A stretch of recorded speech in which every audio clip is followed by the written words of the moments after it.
Assalamualaikum warahmatullahi wabarakatuh. Alhamdulillah alladzi anzala as-sakinata fi qulubil mu'minin liyazdadu imanan ma imanihim. Allahumma fassalli wa sallim wa barik ala habibina syafi'ina karimina wa maulana Muhammadin wa ala alihi wa ashabihi man tabi'ahum bi ihsanin ila yaumiddin. Amma ba'du, faqad qala Allah ta'ala fil Qur'anil Karim wa huwa asdaqul qailin. A'udzu billahi minasy syaithanir rajim. Bismillahirrahmanirrahim.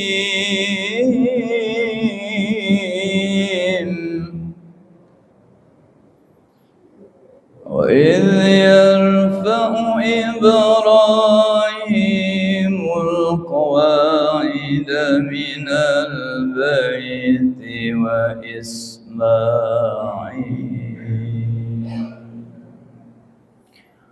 Rabbana taqabbal minna innaka antas sami'ul alim.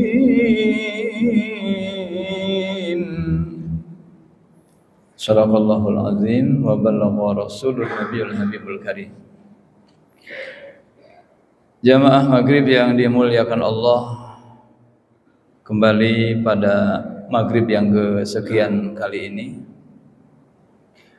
bersama kita sanjungkan rasa syukur kita ke hadirat Allah Subhanahu wa taala atas segala nikmat yang Allah berikan, terutama adalah panjang umur disertai sehat, disempurnakan dengan nikmat iman Islam. Alhamdulillah, dengan nikmat-nikmat yang Allah berikan pada kesempatan maghrib yang berbahagia ini, kita sama-sama dapat melaksanakan sholat maghrib dengan berjamaah.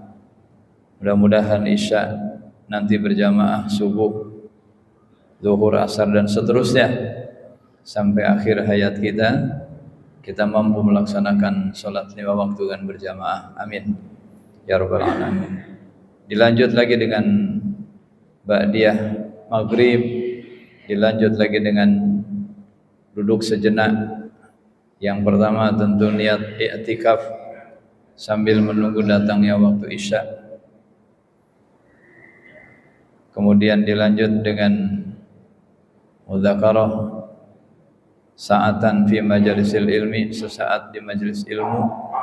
Mudah-mudahan ini Allah catat menjadi bukti syukur kita kepadanya. Amin ya rabbal alamin. Salawat teriring salam mudah-mudahan senantiasa Allah curahkan kepada uswah hasanah kita semua, suri tauladan dan kita semua tak lain dan bukan kecuali junjungan kita Nabi besar Muhammad sallallahu alaihi wasallam, keluarga, sahabat dan semua pengikut. Mudah-mudahan kita termasuk di dalamnya. Amin ya rabbal alamin.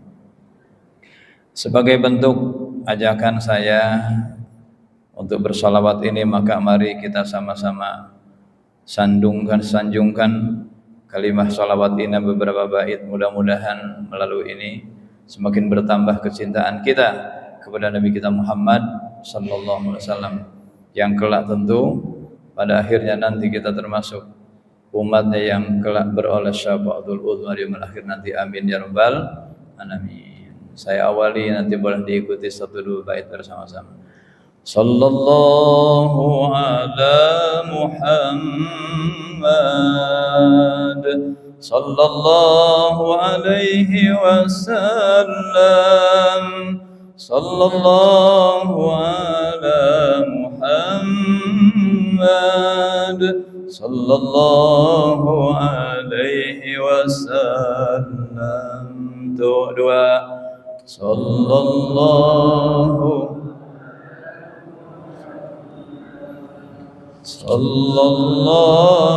alaihi wasallam, sallallahu ala Muhammad sallallahu alaihi wasallam. Ya Nabi salam alaika, Ya Rasul salam alaika, salawatullah alaika, salawatullah alaika. Sama-sama sallallahu.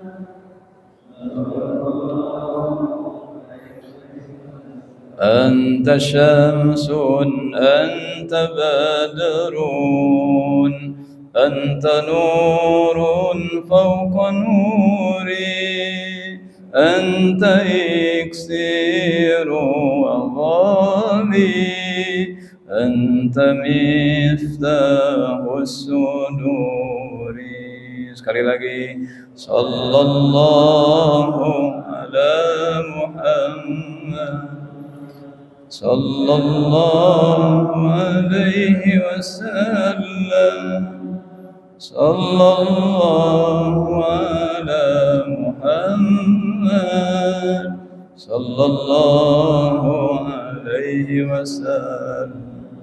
Allahumma salli wa sallim wa barik alaihi. Mudah-mudahan kalimat-kalimat sholawat ini menjadi satu bahagian yang ringan dalam lidah kita, ya. Dan kalau kita baca beberapa riwayat, ternyata ada di antara para sahabat itu, ya, saking cintanya beliau itu kepada junjungan kita Nabi besar Muhammad sallallahu alaihi wasallam, ya. Beliau bertanya, ya, ketika Rasulullah menjelaskan tentang dahsyatnya huru-hara kiamat itu, ya, maka satu sahabat ini refleks, ya Rasul, kalau gitu saya ingin memperbanyak sholawat kepada engkau. Bagaimana kalau 1/4 hidup saya untuk bersolawat? Kata Rasul, terserah. Bagaimana kalau 1/3? Terserah. Bagaimana kalau 1/2? Terserah. Maka jawaban terakhir, pertanyaan terakhir, bagaimana kalau seumur hidup saya, sepanjang waktu saya bersolawat? Maka karena sudah pertanyaan sepanjang waktu, Nabi tidak menjawab dengan terserah lagi, tidak.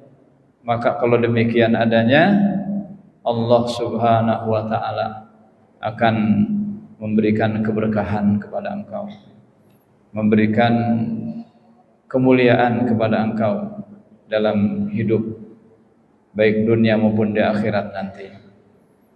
Beberapa hadis masyhur di antaranya, man shalla alayya sholatan, siapa yang bersolawat kepadaku sekali saja, maka Allah subhanahu wa ta'ala akan memberikan kepadanya 10 rahmat. Alhamdulillahirabbil alamin.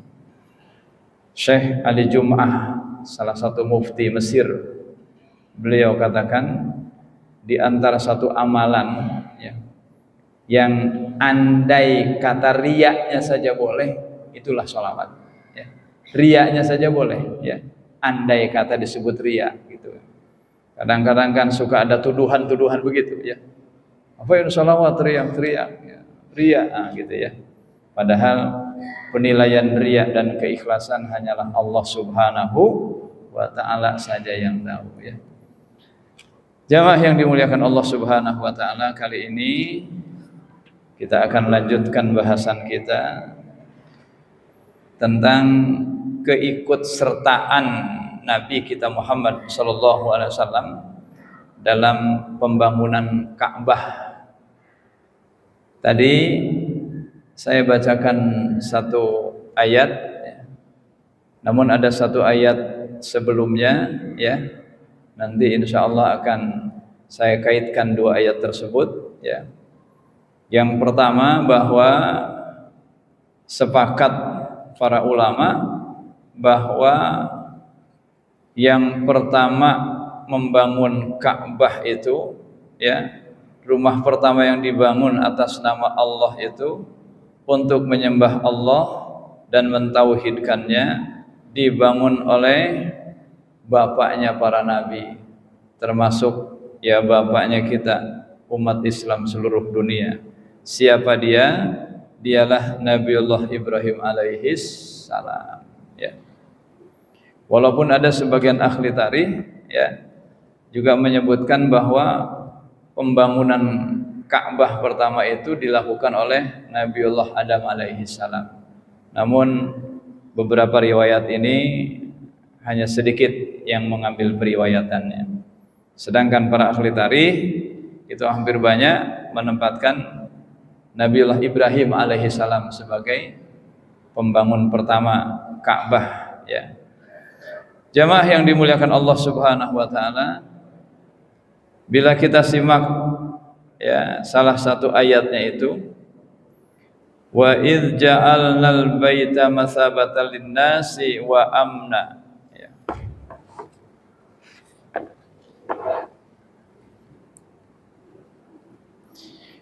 Dan ingatlah ketika Nabiullah Ibrahim, ya, ketika kami menjadikan rumah Ka'bah itu sebagai tempat berkumpul dan tempat yang aman bagi manusia, dan jadikanlah perintah Allah maqam Ibrahim ini tempat salat dan telah kami perintahkan kepada Ibrahim dan Ismail, bersihkanlah rumahku untuk orang yang tawaf, yang i'tikaf, dan orang-orang ruku dan orang-orang yang sujud. Jadi ini jelas perintah Allah Subhanahu wa taala kepada Nabiullah Ibrahim alaihi salam beserta Nabiullah Ismail untuk apa?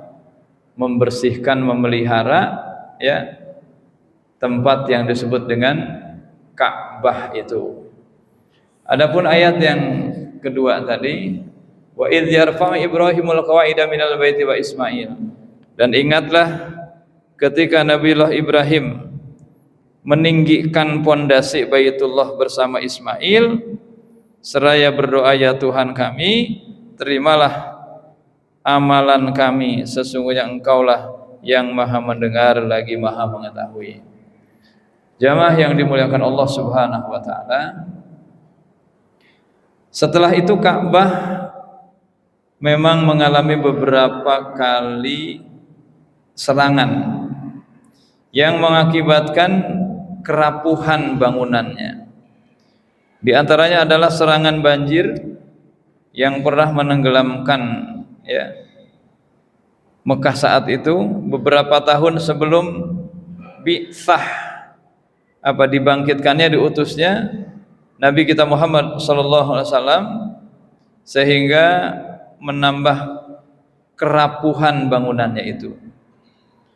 Hal ini memaksa orang-orang Quraisy harus membangun Ka'bah kembali demi menjaga kehormatan dan kesucian bangunan tersebut.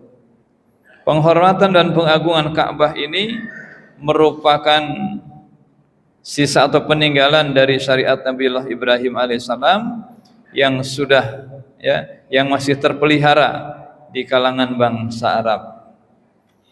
Jamaah yang dimuliakan Allah Subhanahu wa taala, maka sebelum bi'tsah Rasulullah juga pernah ikut serta dalam pembangunan Ka'bah dan pemugarannya. Bahkan beliau sendiri ikut serta aktif mengusung batu di atas pundaknya.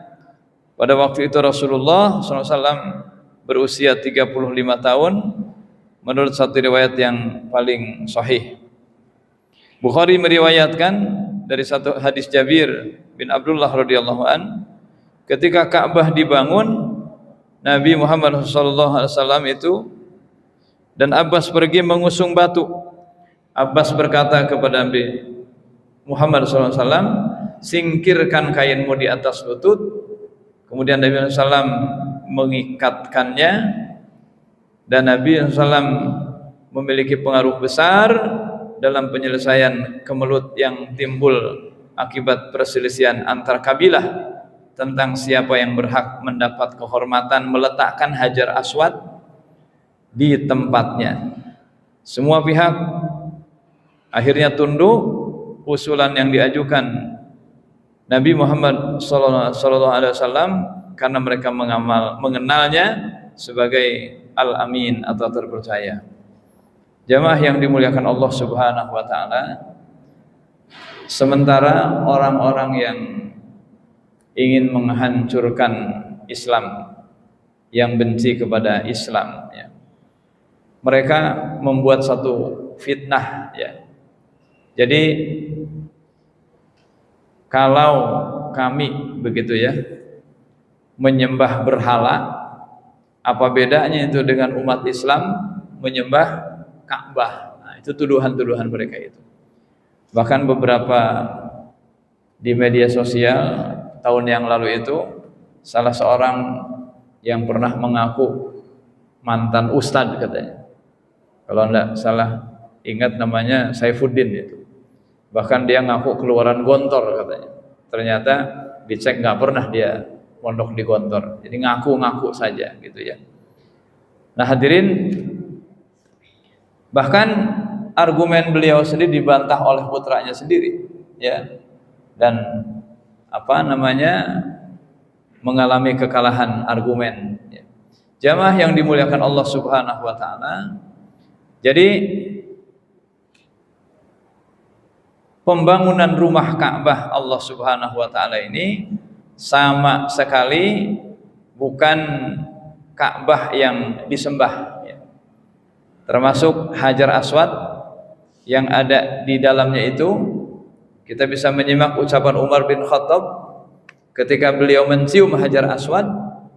Beliau katakan, "Hai Hajar Aswad, sesungguhnya engkau itu adalah batu seperti mana umumnya batu. Engkau tidak bisa memberikan manfaat, juga tidak bisa memberikan mudarat." Maka ada anjuran dari para pembimbing haji biasanya, ya, andai dengan mengamalkan sunnah mencium Hajar Aswad itu menyebabkan terjadinya hal-hal yang tidak diinginkan seperti saling berebut, saling menyikut, maka sebaiknya sunnah mencium Hajar Aswad itu ditinggalkan saja, ya.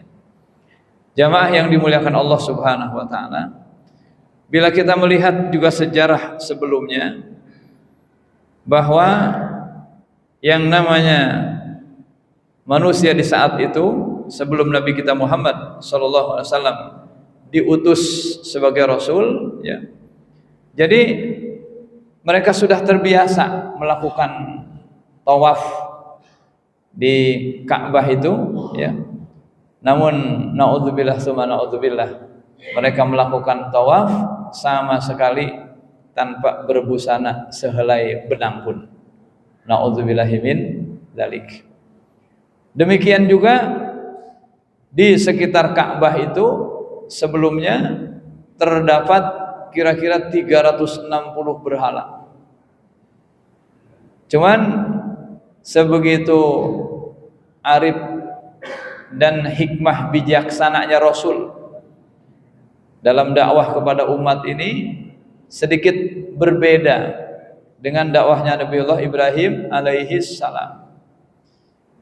Kalau Nabiullah Ibrahim alaihi salam ketika mendakwahkan tauhid dan menghancurkan penyembahan-penyembahan kepada selain Allah, penghancuran berhala itu, ya, kita pahami semua dalam sejarah bahwa Nabiullah Ibrahim itu menghancurkan semua berhala-berhala kecil dengan kapaknya itu, dan kapaknya itu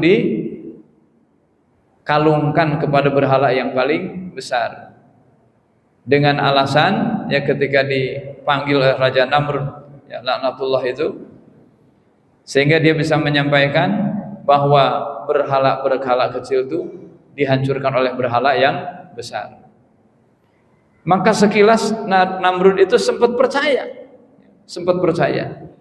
Wah, betul juga ya, jangan-jangan rajanya berhala, berhala besar ini yang menghancurkan berhala-berhala kecil.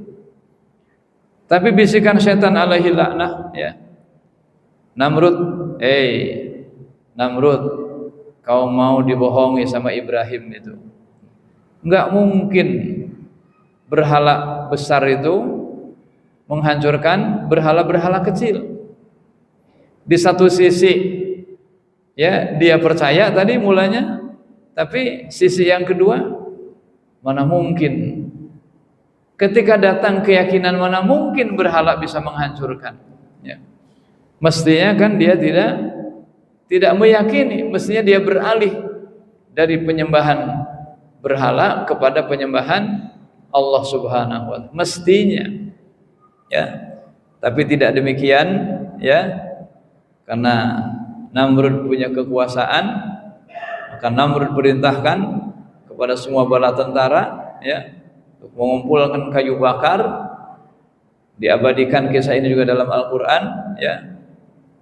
Datang berbagai macam malaikat, ya, ketika Nabiullah Ibrahim itu akan dibakar oleh api, ya, maka api diperintahkan, ya nar kuni barra salaman ala Ibrahim, hai api secuklah berilah keselamatan kepada Nabiullah Ibrahim alaihi salam.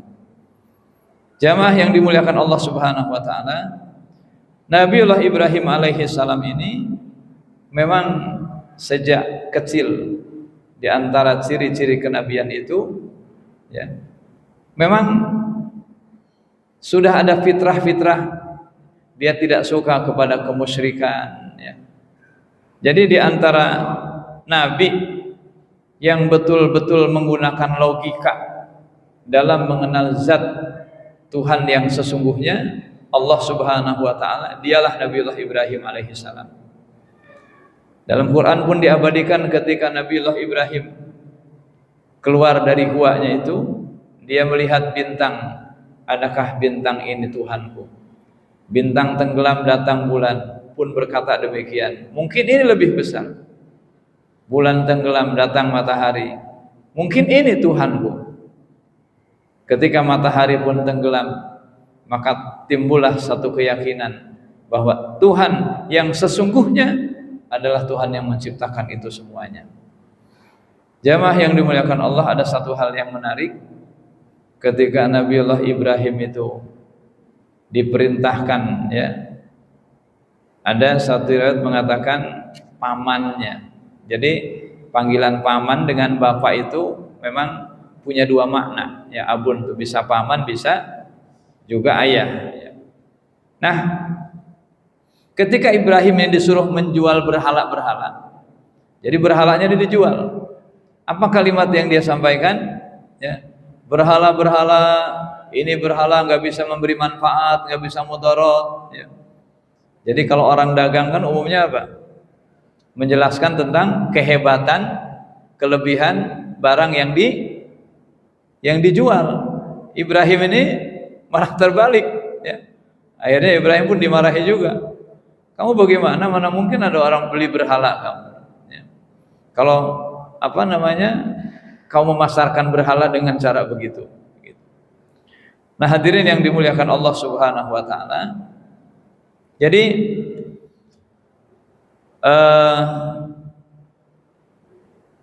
kedudukan Ka'bah sekali lagi, ya, dan kesuciannya itu yang telah Allah tetapkan cukup menjadi satu dalil bahwa orang yang mendirikan dan membangunnya adalah Ibrahim kekasih Allah dengan perintah dari Allah sendiri, supaya menjadikan rumah pertama untuk menyembah Allah semata sebagai tempat berkumpul dan tempat yang aman bagi manusia. Jadi adanya Ka'bah ini adalah sebagai satu alat pemersatu dan tempat rumah beribadah.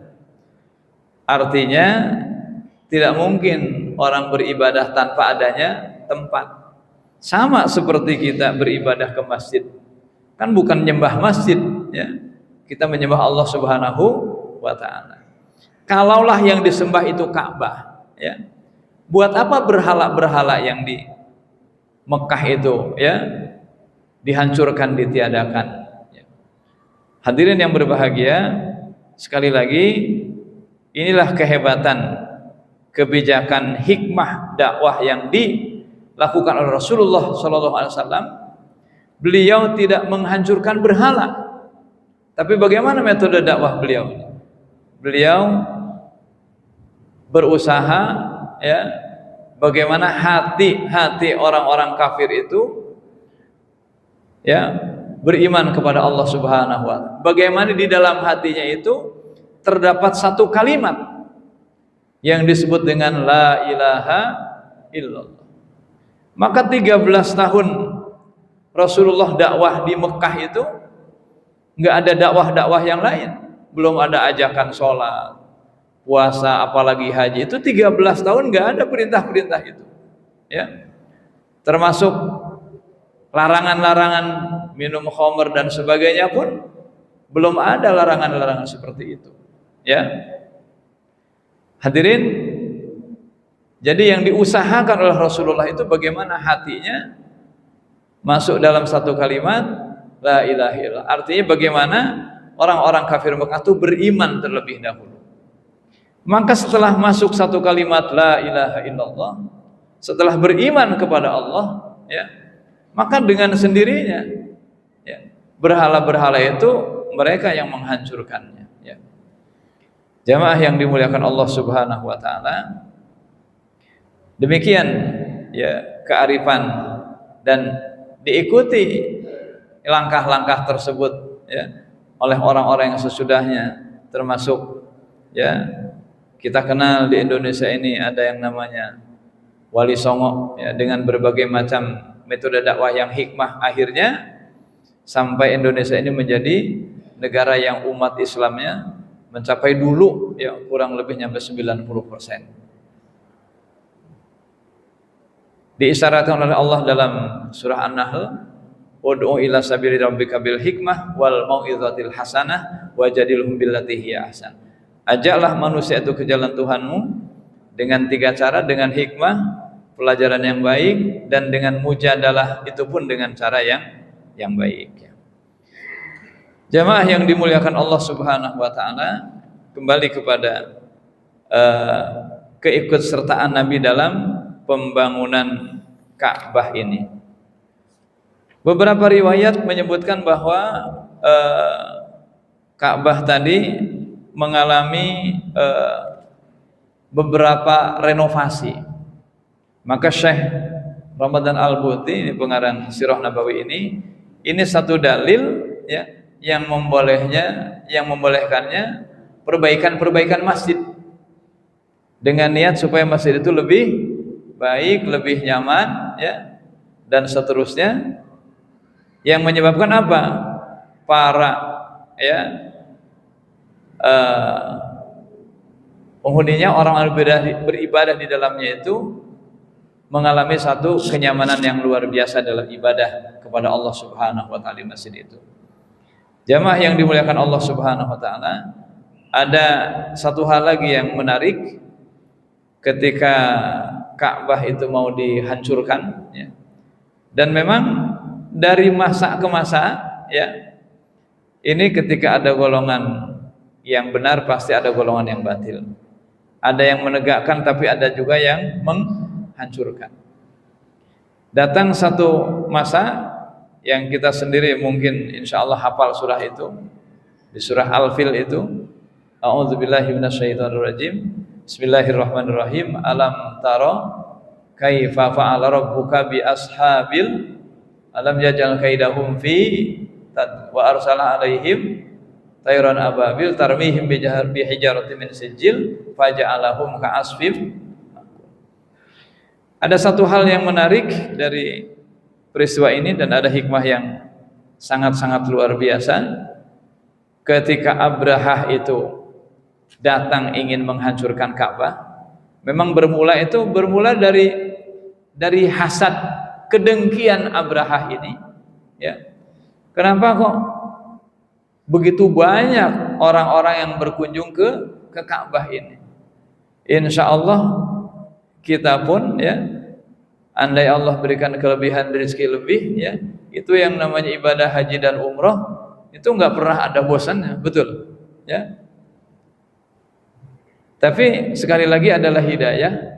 Walaupun barangkali di tempat sana ada orang-orang yang terdekat di sana mungkin bisa umroh setiap hari ya, itu belum tentu mereka mampu melakukannya. Mungkin bisa haji setiap tahun karena tinggal di sana ya.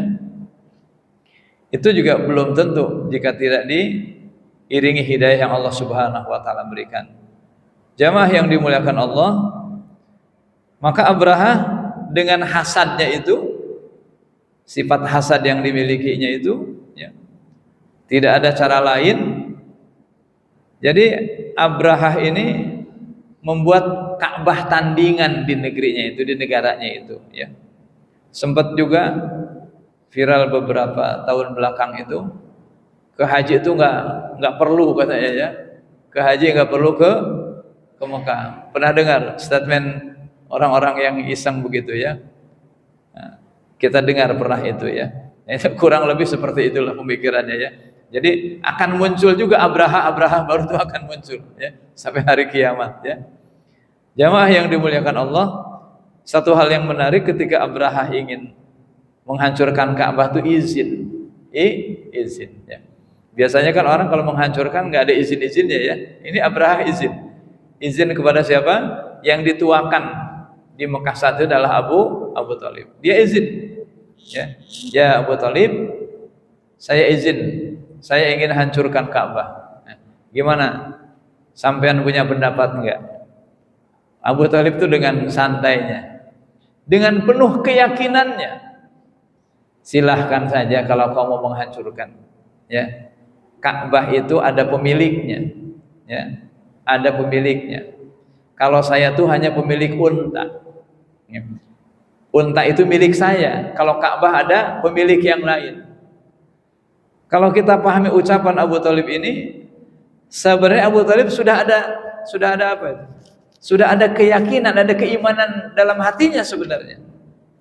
Walaupun di akhir hayatnya yang Rasulullah sangat-sangat sedihkan itu ya, hai Abu Thalib, ucapkan olehmu la ilaha illallah ya. Ya datanglah abu-abu itu ya, Abu Lahab, Abu Jahal. Hei Abu Thalib, nanti kaummu itu akan mencibir engkau. Nah inilah salah satu faktor yang menyebabkan seorang menolak kebenaran itu adalah faktor gengsi ya. Karena kebenaran datang dari ponakannya gitu ya, dia takut kehilangan pengaruh ya, maka Masya Allah ya, satu hal yang menyedihkan ya bagi Nabi kita Muhammad Sallallahu Alaihi Wasallam, karena di akhir hayatnya Abu Thalib itu nggak mampu mengucapkan kalimat syahadat. Tapi beberapa riwayat bahwa Abu Thalib ini termasuk salah satu orang yang diringankan siksanya di neraka. Diringankan itu bukan diangkat, bukan dibebaskan, diringankan ya. Pun jangan kita anggap keringanannya itu berapa ya, karena memang seringan-ringan siksa neraka itu ketika bara api diletakkan di telapak kaki, dia akan mendidih di kepala. Masya Allah ya. Na'udzubillahi min dzalik. Maka pesan dari fattaqun nar, jagalah dirimu dari api neraka walau bisyikki tamratin, walaupun engkau hanya sekedar bersedekah dengan separuh biji kurma ya. Jamaah yang dimuliakan Allah Subhanahu wa taala, maka peristiwa itu diabadikan oleh Allah dalam surah Al-Fil tadi ya.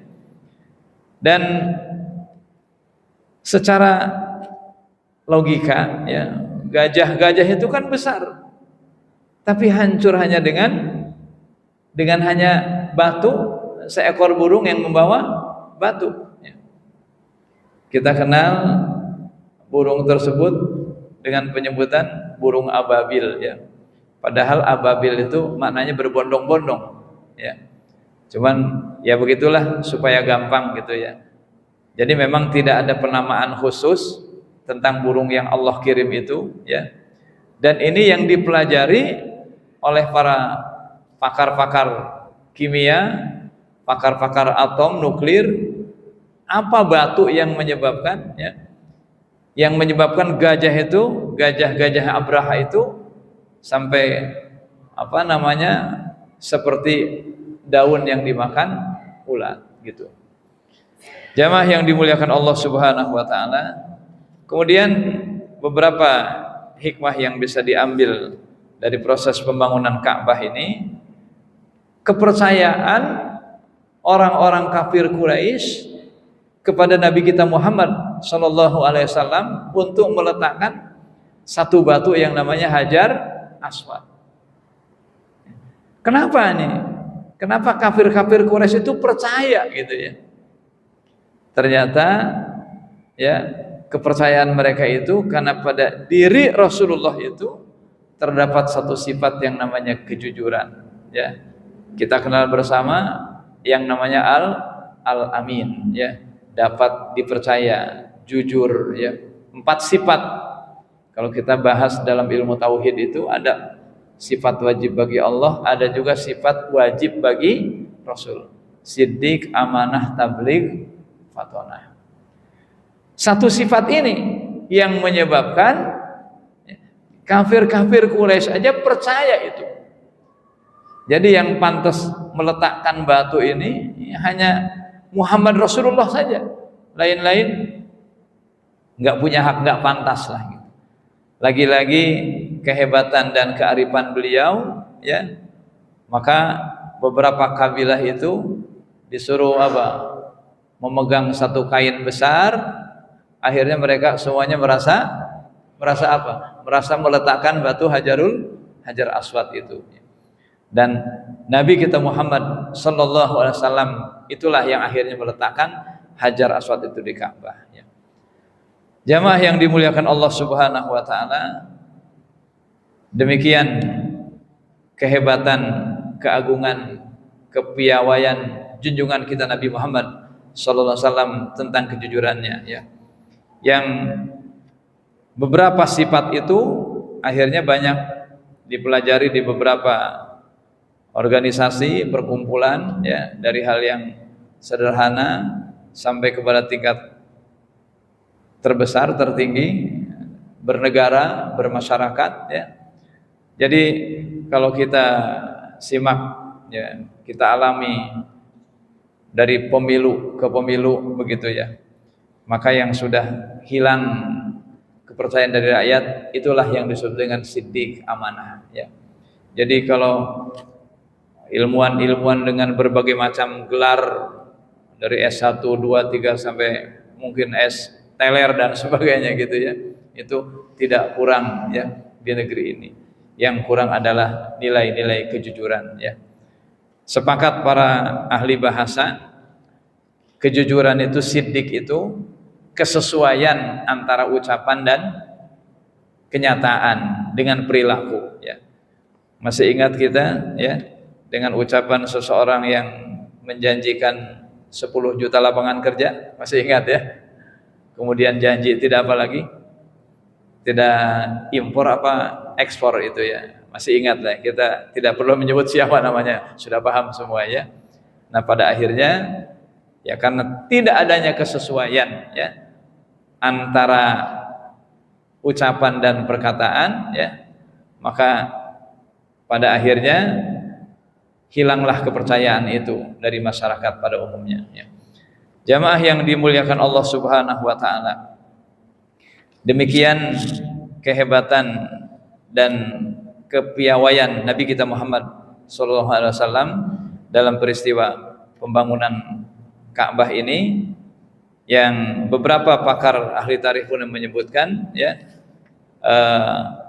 bahwa pembangunan Ka'bah ini memang tidak cukup sekali, beberapa tahap ya. Di antaranya tadi ketika pernah satu saat kebanjiran, kemudian juga pernah masa berikutnya adalah pada masa orang-orang Quraisy ya, sebelum Islam, itu juga pernah dilakukan. Demikian juga pada tahap ketiga ketika mengalami satu kebakaran di masa Yazid bin Muawiyah, itu juga terjadi renovasi Ka'bah ya. Demikian juga yang keempat kali itu ya ketika terbunuh Az-Zubair Dan Imam Muslim meriwayatkan itu dengan sanad yang dari Atha bahwa ketika Ibnu Zubair terbunuh, Al-Hallaj menulis kepada Abdul Malik bin Marwan ya kabar tentang kematiannya, bahwa Ibnu Zubair membangun Ka'bah ya di atas asas yang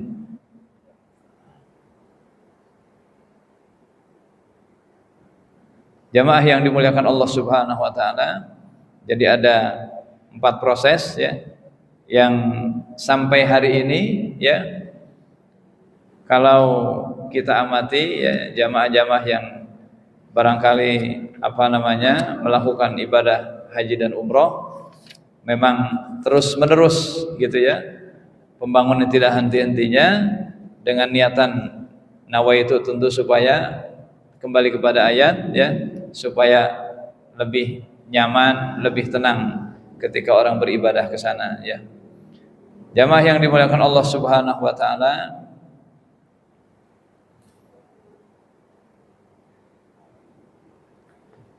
demikian sedikit kajian kita tentang keikutsertaan Nabi dalam pembangunan Ka'bah. Beberapa hikmah yang bisa diambil antara lain bahwa Ka'bah saja mengalami beberapa renovasi, maka itu menjadi satu dalil bolehnya tempat ibadah masjid untuk terus-menerus diperbaiki sampai kenyamanan para jamaah itu di dalam ibadahnya terasa betul.